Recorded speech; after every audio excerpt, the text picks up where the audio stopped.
Oke, kembali lagi di channel saya ya. Makasih buat kalian yang sudah mengklik video ini. Wow, kasus Vina betul-betul ya mencuri perhatian semua, terutama pengacara di Indonesia. Kali ini pengacara Rasman ya. Ini ngomong kalau Peggy, yaitu Peggy Perong, Peggy Setiawan, itu masuk ke dalam baris keras Jack, yaitu Jack garis keras itu yaitu supporter sepak bola ya. Kita tahu lah itu klub apa ya kan. Dan di sini dibilangnya kalau Peggy Perong itu yang terdepan kalau lagi bentrok ya kan. Kalau lagi bentrok, kalau lagi ribut katanya. Apa hubungannya, kupikir ya. Dan langsung di stage sama para netizen. Gimana videonya? Sebelum kita ke video, bantu subscribe channel saya belum subscribe supaya kalian tidak ketinggalan setiap saya upload video baru. Tidak tunggu lama, kita ke video langsung. Let's go. Sosok terbaru yang kami dapatkan terkait dengan saudara PS alias PR dan juga orang tuanya. Bawa orang tua juga ya. Informasi yang kami terima, apa ini? saudara PS ini, kami mohon ini ditelusuri oleh Polri, dalam ini Polda Jabar. Dia ini diduga punya kelompok yang disebut dengan Jack garis keras. Wow. Jack garis keras. Jack garis keras. Jack garis keras ini merupakan kelompok supporter Persija di Cirebon yang sering terlibat beberapa kali bentrok antar supporter dalam kelompok ini dan menjadi aksi terdepan manakala melakukan aksi-aksi bentrok. PS ini yang di depan. Nah, jadi kalau kita lihat di TV sekarang, panglimanya kelihatan di depan seperti orang yang sangat lugu. Data yang kami terima tidak begitu. Sebaik-baiknya manusia itu harus sadar diri, sadar posisi. Kapasitas dia ini sebagai apa sih? Untuk pengacara ini sebagai apa sih? Apakah dia ini adalah kuasa hukum dari korban? Apakah dia ini adalah seorang penyidik dari Polda? Ya kan? Jadi begini, kalau dia ini mewakafkan diri atau melakukan upaya untuk memberikan represi kepada penyidik, jangan siarkan depan publik. Anda ini kan di dalam video tersebut, ada lagi di video lain ya kan, punya kenalan khusus kepada Pak Dirkrimum Polda. Anda telepon, ya kan? Jangan Anda menciptakan narasi-narasi yang dimana narasi tersebut mengundang perhatian publik. Betul. Contoh ya, saya contohkan dulu ya kan. Anda ini, kapasitas saya ini ingin membantu proses penyidikan. Ya Anda telepon kepada Dirkrimun, Pak, saya mendapatkan fakta.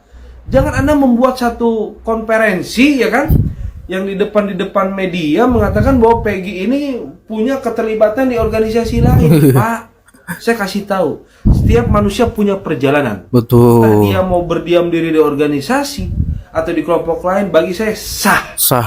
Ya kan? Apalagi cuma supporter. Jadi kalau memang Bapak ini mereferensikan bahwa bola, Bapak ini ingin membantu proses penyidikan, telepon saja Pak Dir. Bapak kan kenal dengan Pak Dirkrimum Polda ya kan? Bapak telepon saja. Jadi jangan membuat narasi, apalagi narasi tersebut diungkapkan di depan publik. mau viral dia. Saya pribadi dalam proses penangkapan Peggy ingin mengatakan bahwa apakah dengan alat bukti yang disita oleh penyidik itu masuk akal? Apakah bukti itu tersebut adalah sesuatu hal yang menguatkan bahwa Peggy ini diduga adalah pelaku dari peristiwa tersebut? Ini kan yang beredar rumor begitu Pak, di kalangan kita nih. Jadi sebaik-baiknya Bapak ini sadar diri, sadar posisi. Betul. Ya kan? Kapasitas Bapak ini sebagai apa? Oke, fine. Kalau Bapak ini ingin membantu proses penyidikan, menurut saya jangan ungkapan ini di depan publik, ya kan? Bapak kan kenal ke Pak Dirkrimum, ya kan? Telepon saja, ya kan? Pak, saya mendapatkan nih petunjuk-petunjuk untuk melakukan melakukan pembukaan fakta hukum terkait Peggy. Sudah clear, ya kan? Ini kan pribadi saya yang melihat Bapak ini kapasitas sebagai apa? Loh, malu dong, Pak. Tidak Mana ada malunya? kok. Bagaimana sih? Jane ngawur piye to ya? Mencla-mencle padha wae ya to. Wingenane ya to. Sing digoleki pertama geng motor. Ya to.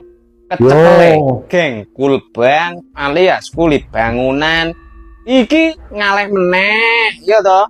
Nyeret-nyeret supporter bola dejek pisan ala jala ya Allah. Jack garis Iki keras. sampean arepan syuting episode piro to Tuyul dan Mbak Yul iki kok ya ada melok bersuara lawanmu Bang Johnson kae lho ya kuwi iki yo kalau cuma data yo data print-printan angger tek cetek nulis terus dikekno sampean ki percaya ngono ta aku masih wong bodoh ya nek nerima tulisan ngono terus difotokopi yo bocah SD lah yo iso ngono kok iso menemukan data baru.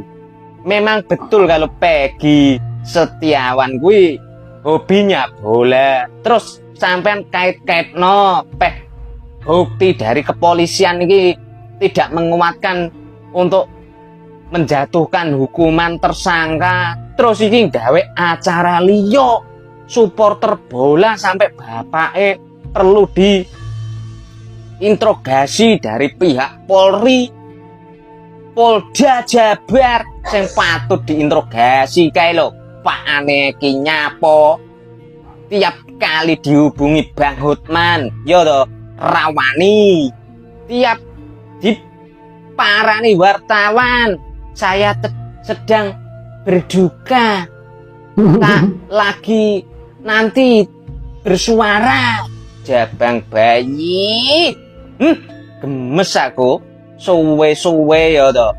sakatatan lan wong-wong sing jujur-jujur ndang ngomong aja kuatir kita bongkar boroknya orang-orang ini kentung pisan iki ya melok ngomong bareng jabang baintung kentung. Halo guys, assalamualaikum warahmatullahi wabarakatuh. Berita-berita semakin bermunculan guys ya.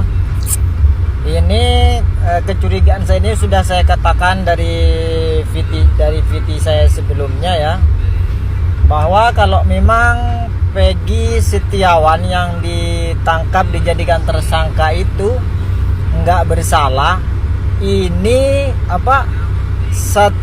suatu jalan ya, karena si Peggy Setiawan itu orang baik, orang yang berbakti kepada orang tua dan adik-adiknya, jadi tulang punggung. Mungkin ini adalah suatu cara Allah untuk mengangkat derajatnya si Peggy yang dijadikan tersangka itu guys ya. Ini sudah pernah aku sampaikan ya. Kalau memang dia nggak bersalah ya, itulah cara Allah untuk mengangkat derajat Peggy dan juga keluarganya seperti itu. Karena kalau dilihat dari status Facebooknya ya, dia memang orangnya sih orang baik guys ya, seperti itu. Dan sedikit demi sedikit pembuktiannya si ini pun si Sakatatal pun bilangnya nggak kenal dengan Peggy Setiawan yang ditangkap sekarang ya, karena polisi itu menanyakan dengan membawa foto ketiga DPO seperti itu guys. Kalian simak video yang saya stick nih dan berikan tanggapan kalian seperti apa, seperti itu guys ya. Kita bantu dengan doa dan juga memviralkan semuanya apa yang menjadi kejanggalan seperti itu guys. Oke guys, terima kasih. Assalamualaikum warahmatullahi wabarakatuh. Waalaikumsalam. Halo sahabat, berjumpa lagi. Jadi kali ini kembali saya bahas kasus Pina Cirebon ya, yang saya beri judul Apa, dari Bang? keterangan terbaru Saka, sebenarnya kasus Pina sudah selesai. Sekali lagi, dari keterangan terbaru Saka, sebenarnya kasus Pina sudah selesai. Loh, kok bisa begitu, Bang? Jadi begini, ini kan kalian sudah tahu ya. Singkat cerita, ada polisi yang datang ke rumah Saka. Beberapa polisi datang ke rumah Saka. Polisi itu, ini kejadiannya sebelum Peggy yang kerja kuli bangunan ditangkap. Sebelum. Ya. Nah, polisi menunjukkan foto 3 DPO kepada Saka. Polisi bertanya, adakah yang kamu kenal dari 3 foto ini? Termasuk foto Peggy. Nah, Saka setelah memperhatikan, Saka bilang tidak ada. Tidak kenal ketiga-tiganya. Ya, kemudian Saka memperhatikan foto Peggy juga. Nah, wartawan bertanya, apakah foto Peggy yang dibawa polisi itu sama dengan foto yang ditangkap Peggy kuli bangunan tersebut? Terus Saka bilang beda jauh. Peggy yang dipoto itu bersih. Dari situ saja salah tangkap.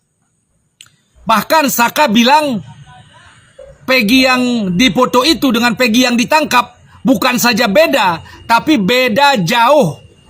Jauh, bedanya jauh. Dan yang kedua, untuk membebaskan Peggy ini, Peggy yang kuli bangunan, ya, Saka dan pengacaranya bisa membebaskan Peggy yang kuli bangunan itu dengan sangat mudah. Karena Saka ini sekarang posisinya sebagai saksi. Saka sebagai saksi. Ya, kalau misalnya Saka dan pengacaranya minta Peggy dibebaskan, polisi akan bertanya, kenapa si Peggy harus dibebaskan? Saka bilang, karena salah orang. Polisi bertanya, dari mana kamu tahu salah orang?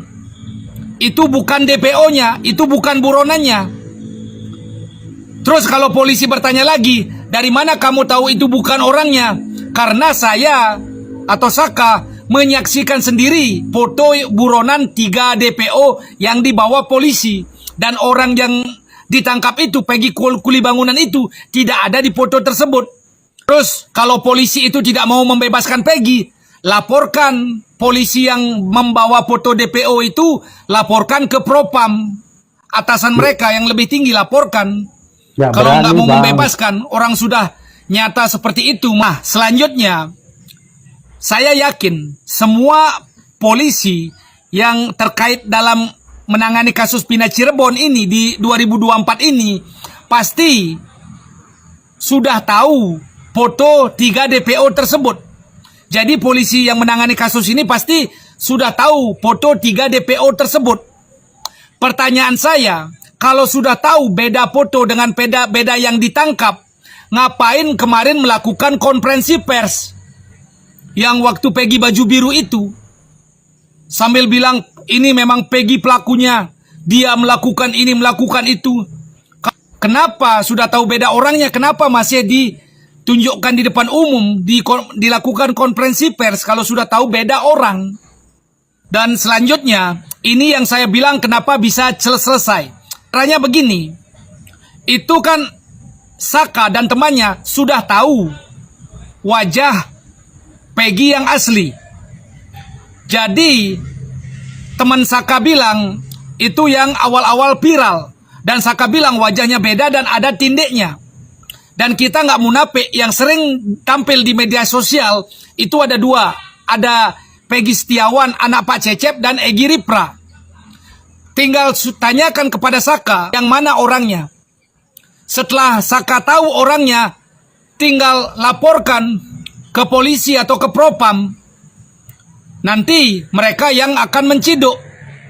Kalau tidak mau menangkap, nanti masyarakat yang akan curiga. Ya, kalau tidak mau menangkap, nanti masyarakat yang akan curiga. Nah, kalau misalnya sudah ditangkap, terus kenapa kami harus tangkap? Saka tinggal bilang, karena waktu itu polisi membawa foto dia. Dan saya saksinya dan teman saya, polisi membawa dia DPO-nya. Jadi tangkap. Kalau tidak mau, laporkan Propam. Nah, Akhirnya setelah ditangkap orang itu, entah orang ini diinterogasi, apa motifnya, siapa saja kelompoknya, apa saja yang digunakan, kenapa melakukan sampai hal semacam itu. Dapat semua. Selesai satu orang diwawancara, kepalanya dapat semua motif orangnya siapa saja, bagaimana kejadiannya. Selesai, mau apa lagi? Selesai. Takut Dan banget. untuk hal ini saya harap sebagai rakyat untuk Bapak Presiden dan Pak Kapolri untuk membantu kasus ini gitu loh. Ya, Pak Presiden dan Pak Kapolri. Itu aja dalam pandangan saya. Terima kasih. Oh gitu deh ya, respon netizen terhadap pengacara Rasman ya. Memang agak kontroversi selalu sih asal masuk kamera ya. Dari dulu ya, sering ribut, sering panas, sering gitulah. Kali ini mengungkapkan kalau PG itu salah satu garis keras Jack ya, Jack garis keras. Saya mikir apa hubungannya sama kasus Vina, ya kan? Nah, nggak tahu lah. Oke, itu sekian video dari saya. Bye.